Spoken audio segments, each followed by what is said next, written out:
Now there stood by the cross of Jesus his mother, and his mother's sister, Mary the wife of Cleophas, and Mary Magdalene. And when Jesus saw his mother there, and the disciple whom he loved standing nearby, he said to her, Woman, here is your son, and to the disciple, Here is your mother. From that time on, this disciple took her into his home.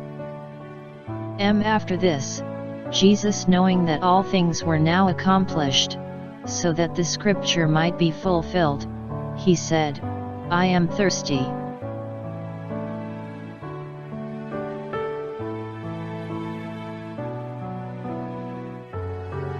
Now a vessel full of sour wine was sitting there, and they filled a sponge with sour wine, put it on hyssop, and put it to his mouth.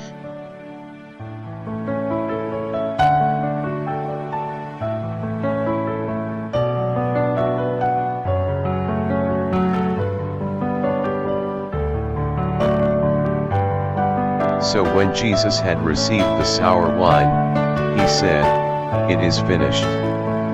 And bowing his head, he gave up his spirit.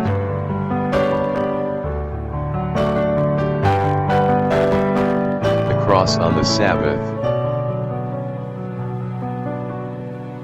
Therefore, because it was the preparation day, that the bodies should not remain on the cross on the Sabbath, for that Sabbath was a high day, the Jews asked Pilate that their legs might be broken, and that they might be taken away. Then the soldiers came and broke the legs of the first and of the other who was crucified with him.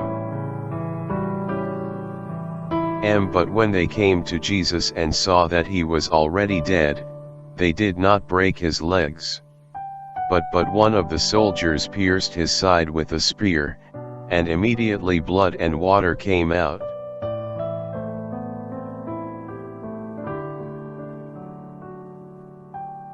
After this, Joseph of Arimathea, being a disciple of Jesus, but secretly, for fear of the Jews, asked Pilate that he might take away the body of Jesus, and Pilate gave him permission.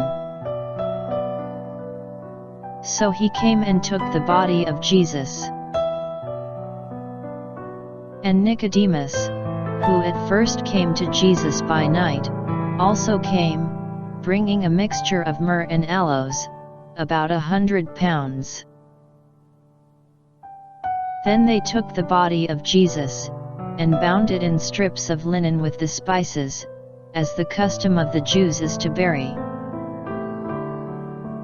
Now in the place where he was crucified there was a garden, and in the garden a new tomb in which no one had yet been laid. So there they laid Jesus, because of the Jews' preparation day, for the tomb was nearby.